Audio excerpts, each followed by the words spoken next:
জয় মা। আজকে নবরাত্রি বিহিত বেশ কিছু টিপস বা টোটকা সংক্রান্ত আলোচনা করব। ইতিমধ্যে কৌশী অমাবস্যা, মহালয়া ও নানাবিধ বিশেষ তিথি মাহাত্ম্য, সেই বিশেষ তিথিতে কি কি টিপস বা কি কি বিশেষ বিষয় অবলম্বন করলে সমস্যা সমাধান সম্ভব, তার বহু ভিডিও বহু উপায় আপনাদের দিয়েছি। অনেক ক্ষেত্রেই কঠিন থেকে কঠিনতর সমস্যা নিরসনেরও চেষ্টা করেছি।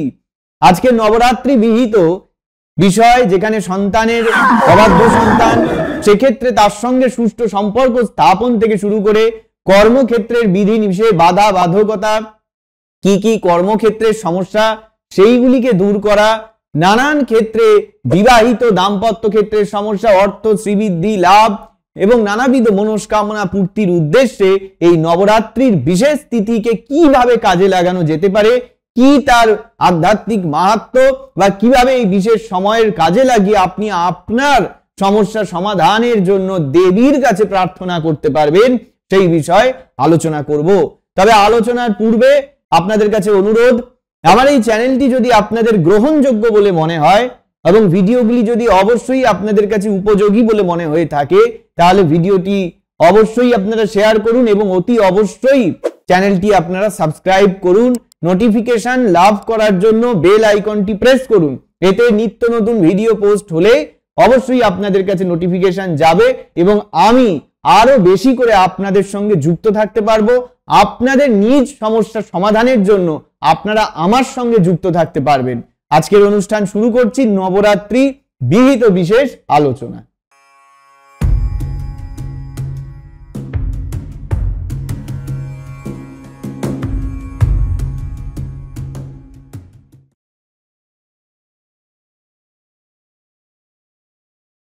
জয় মা। আজকে নবরাত্রি নিয়ে আলোচনা করব। পূর্বের ভিডিওতে আপনারা মহালয়া সম্পর্কে জেনেছেন। এবার মহালয়া এবং নবরাত্রির মধ্যে এক অদ্ভুত সংমিশ্রণ সম্পৃক্ততা। আমরা জানি যে বছরে 4 বার নবরাত্রি হয়, 2 বার গুপ্ত, 2 বার ব্যক্ত, যার মধ্যে এই শরৎ নবরাত্রি এবং তারপর বসন্তকাল বা মধু মাসে চৈত্র নবরাত্রি, এই দুইটি হচ্ছে ব্যক্ত। এছাড়া সরস্বতী পুজোর সময় অন্য সময় 2 বার আরো গুপ্ত নবরাত্রি থাকে। তো যাই হোক, এই ব্যক্ত নবরাত্রিগুলিতে দেবীর বিশেষ কৃপা লাভ, শুধুমাত্র দুর্গা নয়, যে কোনো দেবী তথা মহাবিদ্যা শক্তির বিশেষ কৃপা লাভ এবং বিশেষ বিশেষ উদ্দেশ্য সাধনের জন্য নানাবিধ প্রয়োগাদি করা। প্রয়োগ মানে ষটকর্ম নয়, প্রয়োগ মানে বশীকরণ, উচ্চাটন, মারণ, স্তম্ভন, এগুলো না। নিজের শ্রীবৃদ্ধির জন্য, নিজের ভালোর জন্য, নিজের এবং দশের ভালোর জন্য, নিজের উন্নতি, শ্রীবৃদ্ধি, আয় বৃদ্ধি, নিজের অগ্রগতি, সফলতা, এই সমস্ত লাভের জন্য এবং নিজের প্রিয়জনেদের সমস্ত বিষয় সুখ, শান্তি, সমৃদ্ধি, সফলতা ইত্যাদি লাভ ও নানাবিধ ক্রিয়াকর্মের জন্য এই বিশেষ তিথিগুলির ব্যবহার অত্যন্ত আশু ফলদায়ী হয়ে থাকে। কোন তিথিগুলি? দীপান্বিতা আছে, আপনারা জানেন, কৌশী আছে, আপনারা জানেন, নবরাত্রি আছে, এটাও নিশ্চয়ই জানেন। এবং নবরাত্রির ক্ষেত্রে শুধুমাত্র উদ্দেশ্য পূরণ, সফলতা, নানান কাজের কর্মের জন্য আমি প্রয়োগ করব, এগুলো কেন? নবরাত্রির ক্ষেত্রে অনেকে রয়েছে স্বাভাবিকভাবে নবরাত্রি ব্রত 9 দিন পূর্বক তারা যথাবিহিত ভক্তি শ্রদ্ধা সহযোগে নবরাত্রি পূজাও তারা করে থাকেন, যা অতি অবশ্যই বেশি বা অধিক ফলদায়ী হয়ে থাকে। এই নবরাত্রির ক্ষেত্রে বহুবিধ প্রয়োগ ও টিপস টোটকা রয়েছে। তাই এই নবরাত্রিতে বহুবিধ প্রয়োগাদি শুধু নয়, বিশেষ বিশেষ পূজা, ব্রত, বিশেষ করে নবরাত্রি একটি ব্রত। এই 9 দিন পূর্বক কোনো উদ্দেশ্য, কোনো বিশেষ টোটকা, কোনো বিশেষ টিপস ক্রিয়া না ফলো করেও স্বাভাবিকভাবে প্রতিদিন শুদ্ধাচারে স্নানান্তে দেবী মাহাত্ম্য পাঠ, চণ্ডী পাঠ, দেবী ভাগবত পাঠ বা যে কোনো প্রকার শাস্ত্রীয় গ্রন্থাদি পাঠ, যার যে ভগবান, যে দেব দেবীর প্রতি প্রীতি রয়েছে, যার প্রতি বিশ্বাস আস্থা রয়েছে, তাকে ঘিরেই পূজা পাঠ করা এক বিশেষ ও খুব গুরুত্বপূর্ণ ফল অবশ্যই ব্যক্তি জীবনে প্রদান করে। এবার আমি সরাসরি প্রবেশ করব বিশেষ টিপসের ক্ষেত্রে। বহুবিধ উপায় রয়েছে, বহু কয়েক কোটি কোটি প্রকারের উপাচার, সেগুলির টোটকা টিপস রয়েছে এই নবরাত্রিকে কেন্দ্র করে। তার মধ্যে নির্বাচিত খুব সামান্য কিছু সহজবোধ্য উপায় বলি। যেমন প্রথমত হচ্ছে এই নবরাত্রিতে শ্রীবৃদ্ধি, ব্যবসা উন্নতি, কর্ম উন্নতি, ভাগ্য উন্নতি। বেশিরভাগ ক্ষেত্রেই ধন দৌলত, টাকা পয়সা বৃদ্ধি ইত্যাদি, যে কোনো কর্মক্ষেত্রে কর্ম বাধা বিপত্তি নাশ, গৃহে সুখ শান্তি সমৃদ্ধির স্থায়িত্ব বা তার উপস্থিতি বৃদ্ধি, এই সমস্ত কিছু অর্থাৎ ভাগ্য উন্নতি, ভাগ্য শ্রীবৃদ্ধি ইত্যাদি লাভের জন্য যদি আমি উপায় দেখি, প্রথমত হচ্ছে নবরাত্রির মধ্যে 18 বছরেরও কম বয়স যে সমস্ত মেয়েদের, কুমারী কন্যা, তাদেরকে শৃঙ্গারের দ্রব্য দান, অর্থাৎ তাদেরকে সাজসজ্জার দ্রব্য, তাদেরকে বস্ত্র গয়না, তাদের শৃঙ্গারের দ্রব্য, কসমেটিক্স নানান কিছু হতে পারে, সেই সমস্ত শৃঙ্গার সাজসজ্জার দ্রব্য দান করা এবং তার সঙ্গে মিছরি যুক্ত পায়েস বা ক্ষীর নির্মাণ প্রস্তুত করা। মিছরি, সেখানে চিনির ব্যবহার হবে না, মিছরি দিয়ে ক্ষীর বা পায়েস নির্মাণ করে সম্ভব হলে অন্তত ন্যূনতম পক্ষে 5 জন 18 বছরের কম বয়স্ক যে সমস্ত কুমারী কন্যারা রয়েছে তাদেরকে নিজের হাতে খাওয়ানো অত্যন্ত ফলদায়ী হয়। এবং এক্ষেত্রে 21টি শুক্রবার এই দিন থেকে শুরু করে এই শুভাশুভ ক্রিয়া সেইটি 21টি শুক্রবার পরপর যদি করা, অর্থাৎ নবরাত্রির 9 দিন প্রতিপদ, মহালয়ার পরের দিনই প্রতিপদ, প্রতিপদ থেকে নবমী তিথি পর্যন্ত এই 9 দিন এবং টানা প্রত্যহ, এবং তারপর প্রতি শুক্রবার করে এই ক্রিয়া 3 মাস থেকে 6 মাস অন্তত, বা যতদিন না পর্যন্ত আপনার উদ্দেশ্য মনস্কামনা পূরণ হচ্ছে ততদিন পর্যন্ত এই ক্রিয়া চালিয়ে যাওয়া অত্যন্ত পজিটিভিটিকে বৃদ্ধি করে, সমস্ত দিক থেকে ফল আপনারা অবশ্যই লাভ করবেন। এবং এর সাথে আরো একটি ক্রিয়া করতে হবে, সেই শুক্রবার করে একটি ঘৃত প্রদীপ প্রজ্বলন করতে হবে। যে প্রদীপটি প্রজ্বলন করতে হবে তার যে সলতেটি থাকবে সেই সলতের নিচের অংশ যেটা ঘিয়ের মধ্যে থাকবে সেইটিকে একটু হলুদ মাখিয়ে হলুদ করে নিতে হবে, আর যেটি জ্বলবে সেই অগ্নিস্পর্শ যে সলতের অংশটি সেইটিকে একটু সিঁদুর দিয়ে লাল করে নিতে হবে। এই লাল এবং হলুদ সলতে সেইটি দিয়ে ঘৃত প্রদীপ প্রজ্বলন, বিশেষ করে যদি প্রতিপদে সেই প্রদীপ জ্বালানো হয় এবং যাক প্রদীপ রূপে সেটাকে রক্ষা করে ওই প্রদীপ না নিভতে দিয়ে নবমী অবধি জ্বালিয়ে নিয়ে যাওয়া হয় এবং তারপর থেকে আবার প্রতি শুক্রবার করে ওই ক্ষীর মেয়েদের খাওয়ানো, শৃঙ্গারের দ্রব্য দান এবং ওই প্রদীপ প্রজ্বলন করা যায়, এতে নিশ্চিত রূপে আপনারা খুব সুন্দর ফল লাভ করবেন। আপনাদের সাধ্যানুসারে করবেন। প্রতি শুক্রবারই যে খুব খরচ করে ব্যয়বহুল ভাবে এই শৃঙ্গারের দ্রব্য তাদের দিতে হবে, দক্ষিণা দিতে হবে এমন না, আপনি যথাসাধ্য যার যেরকম সাধ্য সেই সাধ্যানুসারে এই ক্রিয়া নির্বাহ করবেন। এরপরে আমি দ্বিতীয় ক্ষেত্রে চলে যাই, শত্রু। নবরাত্রি হোক বা যে কোনো দেবী প্রীত্যার্থে সেই তিথি হোক, পূজা পাঠ হোক, শত্রু দমনের একটা বিশেষ ক্রিয়া কিন্তু বা শত্রু দমনের একটা সুযোগ কিন্তু আমাদের সামনে চলেই আসে। তাই নবরাত্রিকেও আমরা কেন ছাড়বো? নবরাত্রিতেও শত্রু দমনের বহুবিধ প্রয়োগ রয়েছে, যার মধ্যে অতি সামান্য একটি উপায় আমি বলি। এবং শুধু শত্রু দমন নয়, শত্রু থেকে ক্ষয়ক্ষতি, শত্রুর ক্ষয়ক্ষতির হাত থেকে রক্ষা, শত্রুর অত্যন্ত বিরক্ত করছে কেউ সেখান থেকে বেরিয়ে আসা, ঘন ঘন যাদের অসুখ বিসুখ হয়, নজর লেগে যায় বা হাওয়া বাতাস লেগে যায়, এই ধরনের সমস্যা যাদের রয়েছে সেখান থেকেও মুক্তি লাভ এর মাধ্যমে সম্ভব। কি করতে হবে? পূর্ব মানে আগে থেকে, পূর্ব হতেই আপনারা বা নবরাত্রি শুরুর পূর্ব থেকেই করতে পারেন। নবরাত্রি ঠিক শুরু হবে, প্রতিপদ লাগবে তিথি, তার পূর্ব থেকে মানে মহালয়া থেকেও আপনারা এটা শুরু করতে পারেন। আবার নবরাত্রি প্রতিপদ লেগেছে তারপর থেকেও শুরু করতে পারবেন, বা নবরাত্রির আগে যে মহালয়া থাকে সেইটিকেই নির্বাচন করা ভালো। আমি বলছি বারবার, নবরাত্রির হয় আগে থেকে করতে পারেন, মানে তার আগে কৌশী রয়েছে, শ্রাবণী, চিতালাগী অমাবস্যা রয়েছে, যে কোনো অমাবস্যা সেগুলোতেও এটা করে রাখতে পারেন, বা ওই যে মহালয়ার অমাবস্যা সেদিন থেকেও করতে পারেন। কি করবেন? আপনারা কোনো প্রতিষ্ঠিত শক্তিপীঠ হোক, শক্তিক্ষেত্র হোক, কালী মন্দির হোক, যে সমস্ত ক্ষেত্রে বলিদান হয়ে থাকে এখনো, বিশেষ করে ছাগ বলির রীতি প্রচলিত রয়েছে, ফল বলি না, ছাগ বলি বা পশু বলি রীতি যে সমস্ত ক্ষেত্রে প্রচলিত, সেই সমস্ত মন্দির থেকে ওই বলিদানের পর সেই খাড়া ধোয়ার পর যে জলটা খাড়া গড়িয়ে পড়ে, সেই খাড়া ধোয়া যে জল সেটাকে একটা তাম্র পাত্রে সংগ্রহ করে নিয়ে আসবেন এবং তাম্র পাত্রে সংগ্রহ করে নিয়ে এসে ওই নবরাত্রি 9 দিনই আপনারা নিজের বাড়ির চৌকাঠে ওই জল ছেটাবেন এবং অল্প পরিমাণে দেবেন, ছেটাবেন এবং বাড়ির প্রত্যেকে স্নান করে শুদ্ধ বস্ত্রে বা সকালবেলা ঘুম থেকে উঠে খালি পেটে যে কোনো এক সময় ওই জল একটু করে মুখে দিয়ে সেটা পান করবেন। এক গাদা নয়, আবার একাধিক নয়, আবার ওই জলের সঙ্গে সাধারণ জল মিশিয়ে ওটাকে আরো পরিমাণে বাড়িয়ে নিলেন, এগুলো করবেন না, অল্প পরিমাণেই করবেন। এই জল যদি একটু মাথায় ছেটানো যায় নবরাত্রির 9 দিন, একটু চৌকাঠে ছেটানো যায় এবং একটু খাওয়া যায়, এবং যারা খুব এই ধরনের সমস্যায় ভুগছেন, মানে শত্রু বারবার বিরক্ত করছেন, হাওয়া বাতাস লেগে যাচ্ছে, ঘন ঘন রোগ ভোগ অসুস্থতায় ভুগছেন, এসব ক্ষেত্রে তাদের শুধু খাওয়া বা একটু মাথায় ছেটানোই নয়, একটু বুকে পিঠে পেটে যদি এটা একটু লাগিয়ে দেওয়া যায়, হাতে করে নিয়ে জলটা একটু লাগিয়ে দেওয়া যায়, এটা নবরাত্রির 9 দিনই করবেন। এতে করে কিন্তু অত্যন্ত ভালো ফল আপনি লাভ করতে পারবেন। এমনকি অনেক ক্ষেত্রে দেখা গেছে যে ভূত প্রেত উৎপাত যেখানে হয়, যে সমস্ত গৃহ বা যে সমস্ত বাস্তুতে ভূত প্রেতের উৎপাতের ভয় বা সন্দেহ রয়েছে, সেসব ক্ষেত্রেও অনেকাংশ যদি ছোটখাটো সমস্যা, অল্প দিনের সমস্যা থাকে, তখনও কিন্তু এর হাত থেকে রক্ষা পাওয়া যায়। তবে টোটকা টিপস আমি বারবার বলেছি, এগুলো সাময়িক সমস্যা নিরসনের জন্য, এগুলো স্থায়ী সমাধানের জন্য নয়। তবুও যতদিন না পর্যন্ত স্থায়ী সমাধান হচ্ছে না, এগুলোর ব্যবহার আপনারা করতেই পারেন।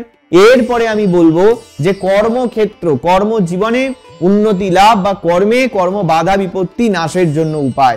কর্মক্ষেত্র সেটা যে কোনো কর্ম হতে পারে, শুধু প্রফেশন, বিজনেস বা চাকরি এগুলোই কর্ম নয়। মানুষ জন্ম থেকে মৃত্যু অবধি যা যা কাজ করে সবই তার কর্মজীবনের অন্তর্ভুক্ত। এবার কেউ কেউ রয়েছে যাই করতে যায় তাতেই ব্যর্থতা। মূলত আমরা দেখেছি যদি জন্মকুণ্ডলিতে মাঙ্গলিক দোষ, শশী মঙ্গল যোগ মানে চন্দ্র মঙ্গলের এক উপস্থিতি, বা মঙ্গল রাহু কেতুর সঙ্গে বা শনির সঙ্গে যুক্ত ছন্নছাড়া যোগ দোষ, এইসব যদি বা মাঙ্গলিক দোষ এইসব যদি থাকে, তাহলে তাকে বারবার ধাক্কা খেতে হয়। যা করতে যাবে 10 বার করে করতে হবে। কেউ কেউ রয়েছে একবারেই সব সফল, কেউ কেউ রয়েছে সমস্ত কাজ 2 বার 4 বার 10 বার 5 বার করে করতে হচ্ছে, রিপিটেডলি করতে হচ্ছে, তবু পরিশ্রম সাধ্য ফল পাচ্ছে না। মূলত মঙ্গলের অশুভ অবস্থান বা অশুভ প্রভাবের জন্য এইগুলো বিশেষ করে ঘটে থাকে। তারপর যদি এরকম সমস্যা থাকে জন্মচকে, তার প্রতিবিধান আলাদা করে করতে হবে। তবে জীবনে অগ্রগতি, কর্মক্ষেত্রে শ্রীবৃদ্ধি লাভ ইত্যাদির জন্য আপনারা দুর্গাপূজার অষ্টমী বা মহালয়া থেকে এটা করতে পারেন। অষ্টমী বা মহালয়াতে মা দুর্গার ছবির সামনে আপনার ব্যবসা স্থানের বা দোকানের মূল্যবান কোনো দ্রব্য এনে রাখবেন। গৃহে একটা নির্দিষ্ট স্থানে একটা আসন পাতবেন, একটা লাল বস্ত্র তার উপর পাতবেন। নিজের দোকান, ব্যবসা বা কাজের জায়গা যদি সেখানে প্রবলেম সমস্যা থাকে, বা যে সমস্যা যে জায়গায় রয়েছে সেটা হয়তো আপনি বলতে পারছেন, একটা কাগজে লিখবেন যে আপনার কি সমস্যা। আর যদি ব্যবসা, দোকান, কর্মক্ষেত্রে সমস্যা থাকে, তাহলে সেই দোকান থেকে কিছু বা ব্যবসার জায়গা থেকে কিছু এনে জিনিসপত্র সেই জায়গায় মায়ের সামনে, ছবির সামনে রাখবেন।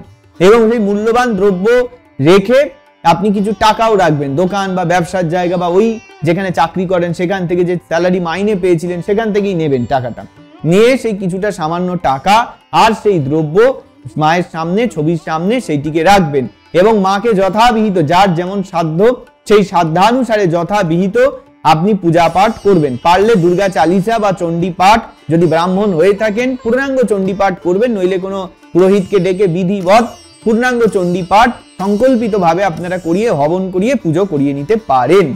এবং যদি আপনার অধিকার থাকে, গুরু দীক্ষা ইত্যাদি হয়ে গিয়ে থাকে, আপনি নিজেই করবেন, এইগুলি করবেন। এবং করার পর আর তাছাড়া দুর্গা চালিসা পাঠ করতে পারেন, আদ্যাস্তোত্রও পাঠ করতে পারেন। এক্ষেত্রে এই সমস্তগুলো পাঠ করবেন, হোম করবেন। এবং তারপর ওই বস্তু আর টাকা যেগুলো রেখেছিলেন বা যে সমস্যাটা সামনে নিচে লিখে রেখেছিলেন লাল কালি দিয়ে, সেইগুলি আপনি নিয়ে একটি লাল কাপড়ে মুড়ে ওই ব্যবসার স্থান বা সেই কাজের জায়গা, দোকান বা যদি খুব সমস্যা থাকে নিজের ঘরে ঠাকুরের স্থানেই রাখুন। এবং প্রত্যহ সেখানে ধূপ দ্বীপ দেবেন। এবং ওই যে পূজার যে প্রসাদ, ওই বিশেষ ওই দিন পূজার যে হবন পূজা যে করলেন, বিশেষ পূজা, তার যে প্রসাদ, সেটা 9 বছরের কম বয়স বিশিষ্ট কোনো কুমারী কন্যাকে, যার সমস্যা বা যে নিজের সমস্যার জন্য এই পূজাটা করেছেন, তিনি তার নিজের হাতে তাকে খাইয়ে দেবেন। এতে করে ওই কর্মক্ষেত্র, ওই বাধা বিপত্তির হাত থেকে কিছু হলেও নিষ্পত্তি নিশ্চিত রূপে ঘটবে। এবারে আমি বলি যে আপনাদের ক্ষেত্রে বাস্তু দোষ যাদের রয়েছে, প্রবল বাস্তু দোষ তো এইভাবে দূর হয় না টোটকা টিপস ফলো করে। তবু বাড়ির বাস্তুতে যদি ছোটখাটো পরিবর্তন করা যায়, অনেকে অনেক ক্ষেত্রে ছোটখাটো পরিবর্তন করে থাকেন, ভাঙচুর না করে। আমি বারবার বলি, বাস্তু দোষ নিবৃত্তি করতে হবে ঠিকই, কিন্তু বাড়ির বাস্তু, বাড়ির আসবাবপত্র, বাড়ি ঘর, নির্মাণ শৈলী, এগুলোর মধ্যে যদি ভাঙচুর করে পরিবর্তন করা হয়, এতে আরো বাস্তুদোষ সৃষ্টি হয়। এমন কিছু মধ্যপন্থা, এমন কিছু মাঝের রাস্তা বের করতে হবে, যেখানে বাড়ির গায়ে আঁচড়ও লাগবে না, ভাঙচুরও হবে না, আবার বাস্তু দোষও কাটবে। তার বহুবিধ উপায় আছে। বাস্তুদোষের পূর্ণাঙ্গ ভিডিও আলোচনাতে আপনারা সেটা জানতে পারবেন। আমি এখন শুধু নবরাত্রি বিহিত বাস্তুদোষ নিবৃত্তির একটা টোটকা বলছি। তবে বাস্তুদোষ তো এইভাবে দূর হয় না, এটা সংকল্প করে নির্দিষ্ট পুজো পাঠ হোম যজ্ঞ করে বিশেষ ক্রিয়ার মাধ্যমে বাস্তুদোষ নিবৃত্তি করতে হয়, অথবা শ্রীযন্ত্র নির্দিষ্ট স্থানে নির্দিষ্ট পদ্ধতিতে স্থাপনে বাস্তুদোষের খণ্ডন ঘটে। তবে সাময়িকভাবে এই নবরাত্রি তিথিতে আপনারা একটা কাজ করতে পারেন, যে গৃহ বা বাস্তুর উত্তর পূর্ব কোণ বা ঈশান কোণে একটি পাত্র রাখুন, এবং একটি পাত্র, সেটা তামার হোক, পেতলের হোক, রূপোর হোক, রূপো বা তামার পাত্রেই অধিক উত্তম। সেই পাত্র আপনারা ঘরের ভেতরেই রাখতে পারেন। ঈশান কোণে ওই পাত্রটি রাখুন, তার মধ্যে একটু জল দেবেন, তার মধ্যে একটু জল দিয়ে আপনি তার মধ্যে কড়ি দেবেন, গোমতী চক্র দেবেন একটা করে, একটা ছোট এলাচ দেবেন, সবুজ এলাচ, এইগুলো দেবেন। এবং এই বস্তুগুলি 11 বার আপনি প্রদান করবেন, 11 বার, অর্থাৎ যেভাবে বললাম যে কড়ি, এলাচ, গোমতী চক্র, এই বিষয়গুলি আপনি 11 বার দেবেন। প্রথমবার দিলেন সমস্ত কিছু, তারপরে পুনরায় আবার দ্বিতীয়বার দেবেন, এইভাবে মোট 11 বার এই বিষয়টির আপনি পুনরাবৃত্তি করবেন। এবং তারপর দেখবেন 11টা করে সমস্ত দ্রব্য হয়ে গেল। এরপর এর সামনে একটা লাল আসন পেতে দেবেন। আপনি আগে লাল আসন পেতে এই বিষয়টিকে করে নিয়ে তারপরে মায়ের সামনে ছবি, এই পাত্র রেখে জল দিয়ে, গঙ্গা জল দেবেন না, বিশুদ্ধ ওই বাস্তুর কলের জল বা বাস্তুর থেকে যে জল পাওয়া যাচ্ছে সেই জল ব্যবহার করবেন, কোনো কেনা জল বা গঙ্গা জল নয়। এবং যে উপায়টি বলছি, যে লাল কাপড় পেতে মায়ের দুর্গার একটা ছবি বা মূর্তি আপনি সেখানে রাখবেন বা স্থাপন করবেন। আগে এটা করে তারপরে এই পাত্রের কাজটা আপনি করবেন। এইবার লাল আসনে আপনি মায়ের ছবিটি রাখবেন, তবে আপনি পাত্রটি উত্তর পূর্ব দিকে বা কোণে রাখলেও মায়ের ছবিটি আপনি দক্ষিণ মুখে রাখবেন, মানে আপনি দক্ষিণ দিকে মায়ের মুখটা থাকবে ও মাকে আপনি যখন সামনে বসছেন আপনি উত্তর মুখে বসছেন। এইভাবে করে আপনি করবেন। এবং তার সঙ্গে একটা গণেশজির ছবি বা মূর্তিও অবশ্যই রাখবেন। মা দুর্গার একটা ছবি থাকছে, সামনে গণেশজির একটা ছবি বা মূর্তি, যার যেরকম সুবিধা সেইভাবে সেটা রাখবেন। এবং উত্তর পূর্বে রাখা পাত্র, এর সামনে শুদ্ধ বস্ত্র, বিশুদ্ধ বস্ত্র, স্নান করে শুদ্ধ বস্ত্রে লাল আসনে আপনি বসবেন এবং পূর্ব দিকে মুখ করে আপনি বসবেন। এরপর গণেশজির সামনে আরো 5টি খালি পাত্র রাখবেন। গণেশজির সামনে আরো 5টি খালি পাত্র রাখবেন। এই যে ক্রিয়াটি আমি বললাম, এই ক্রিয়াটি ওই 5টি পাত্রে মোট 5 বার করতে হবে। মানে আপনি ঈশান কোণে যে একটি পাত্র রেখেছেন সেই পাত্র নিয়ে মোট 5টি পাত্র। তাহলে প্রথমে আপনি কাপড় পেতে তার উপরে মা দুর্গার ছবি দক্ষিণমুখী, গণেশের ছবি দক্ষিণমুখী, ঈশান কোণে একটা প্রথম পাত্র রাখলেন, তারপর থেকে তার পেছন থেকে আরো 4টে পাত্র, মোট 5টা পাত্র। এবার প্রথম পাত্রে জল, তার মধ্যে যা যা বললাম 11 বার করে দেবেন, এরপরের পাত্রে আবার 11 বার করে দেবেন, এরপরের পাত্রে এইভাবে করে এটা পরপর চলতে থাকবে। তবে এর মধ্যে একটা পদ্ধতি আমি বলে দিচ্ছি, বিশেষ একটু চলতে থাকবে অবশ্যই, তবে কিছু একটু বিশেষ বিধি রয়েছে, যেটা হচ্ছে যে আপনি প্রথম দিন যে 11 বার দ্রব্যগুলো জলের মধ্যে দিলেন, এর পরের দিন ওই গোমতী চক্র এবং কড়িগুলোকে বের করে নেবেন, কিন্তু এলাচ এবং জল যেটা ছিল, ওই এলাচ মিশ্রিত জল আপনি আপনার বাড়ির বাস্তুর যে কোনো গাছের গোড়ায় ফেলবেন। এইবারে ওই পাত্রটিকে ছড়িয়ে দিলেন। পরের দিন আবার পরের একটা পাত্র থাকলে, এখন আপনার কাছে 4টে পাত্র। এবার ওই পাত্রের মধ্যে পুনরায় জল দেবেন, ওই গোমতী চক্র এবং ওই কড়িগুলো দিলেন, তার সাথে নতুন করে এলাচ দিলেন। এইভাবে প্রতিদিন আপনার চলতে থাকবে এবং আপনি প্রতিদিনই নবরাত্রির প্রতিদিনই করবেন। মানে প্রথম 5 দিন 5টা পাত্র থাকছে, সম্পন্ন হয়ে গেল, তারপরে আবার আপনি 4টে পাত্র বসাবেন, মোট 9টি পাত্র। এইভাবে করে আপনি করবেন এবং এই জল থেকে এলাচগুলো তুলে, এলাচ কড়ি এবং গোমতী চক্রগুলো তুলে এলাচ ভেজা যে জল সেটা গাছের গোড়ায় ফেলছেন এবং শেষের দিনের যে জলটা থাকছে ওই জলটা আপনি আপনার বাস্তুর গাছের গোড়ায় দেবেন, বাড়ির ছাদে দেবেন, বাস্তুর জমি উঠোন আশেপাশে যদি জায়গা থাকে সেখানেও সর্বত্র আপনি ওটা ছিটিয়ে দেবেন। এবং ওই যে কড়ি, গোমতী চক্র যে দ্রব্যগুলো, এবং প্রতিদিন আপনি মায়ের পুজোয় ফুল, মিষ্টি এই সমস্ত দিয়ে আপনি পূজা করবেন, এই সমস্ত দ্রব্য দিয়ে আপনি পূজা করবেন এবং সেই দ্রব্যগুলো, প্রসাদগুলো আপনি প্রত্যহ গ্রহণ করবেন। তবে ওই ফুল, নির্মাল্য কিছুটা এবং এই গোমতী চক্র করি এগুলো একটা লাল কাপড়ে বেঁধে আপনি আপনার ওই বসার ব্যবসার স্থান বা অফিসে, দোকানে, যেখানে সমস্যা সেখানে বা নিজের ঠাকুর ঘরেও রাখতে পারেন, প্রত্যহ ধূপ দ্বীপ সেখানে তাদের প্রদর্শন করবেন ওই পুটলিটিতে। আর এই ক্রিয়া চলার সময় একটা কথা মাথায় রাখবেন, যে গাছের গোড়ায় আমি দিতে বলছি বাস্তুর, কিন্তু কোনো কাঁটা জাতীয় গাছ বা তুলসী গাছের গোড়ায় দেবেন না। কাঁটা জাতীয় যে কোনো গাছ, তা অ্যালোভেরা হোক, গোলাপ হোক, বেল হোক, ফুল হোক, যে কোনো কিছু যে গাছে কাঁটা থাকে, কণ্টকময় গাছ এবং তুলসী গাছ ব্যতীত আপনি অন্য গাছের গোড়াতে ফেলবেন। এবং আপনি মানে যে সংকল্প করে মূল ক্রিয়াটি করবে সে ভিন্ন অন্য কাউকে এই পাত্রগুলো বা এই জায়গাটি আপনি স্পর্শ করতে দেবেন না। সম্পূর্ণ ক্রিয়াটি নিজেকেই সম্পন্ন করতে হবে। মাঝখানে যদি কোনো মহিলা ঘটিত শারীরিক অসুস্থতার জন্য ছেদ পড়ে বা বিরাম পড়ে, এটা কিন্তু তখন আবার তার পরের দিন থেকে একইভাবে আপনি চালিয়ে যেতে পারেন, কিন্তু ছেদ বা বিরাম পড়লে সেই ক্ষেত্রে এটা আর কোনো গুরুত্ব থাকে না। মূলত আবার অন্য নবরাত্রির জন্য আপনাকে অপেক্ষা করতে হবে, আবার অন্য নবরাত্রিতে করতে হবে। অর্থাৎ এই ক্রিয়া আপনাকে টানা চালিয়ে যেতে হবে, এটাই হলো মূল উপায়। এরপরে আমি বলি আরো একটি বিশেষ বিষয়, যে আমি বললাম কাউকে স্পর্শ করতে দেবেন না। আর এটা আপনি শুধু শরৎ নবরাত্রি কেন, আপনারা চাইলে বসন্ত নবরাত্রিতেও এই ক্রিয়াটি আপনি করতে পারেন।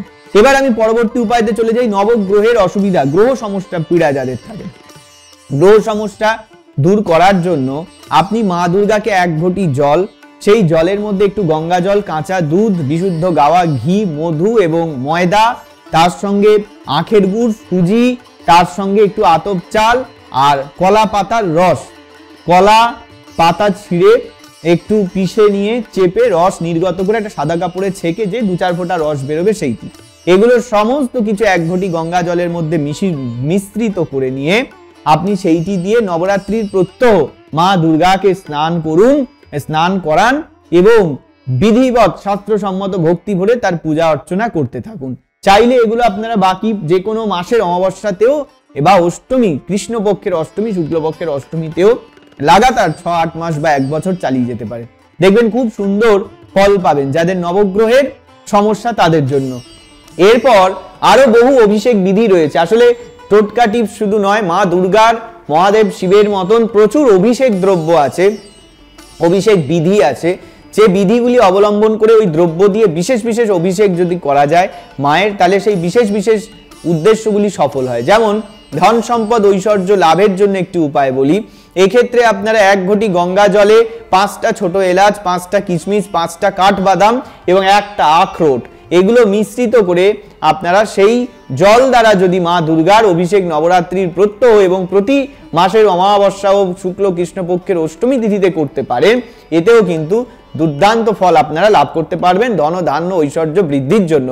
আর আমি যা অভিষেক বলছি, প্রতিটি অভিষেকের জন্য বিশেষ মন্ত্র, যে মন্ত্রে আপনারা অভিষেক করবেন সেই মন্ত্রটি আমি স্ক্রিনে দিয়ে দিচ্ছি বারবার করে। এই স্ক্রিনে যে মন্ত্রটি বারবার ব্লিঙ্ক করছে, এই মন্ত্রটি মাধ্যমেই আপনারা যে কোনো অভিষেক বা পুষ্পাঞ্জলি মায়ের ওপর আপনারা মায়ের চরণে দিতে পারেন।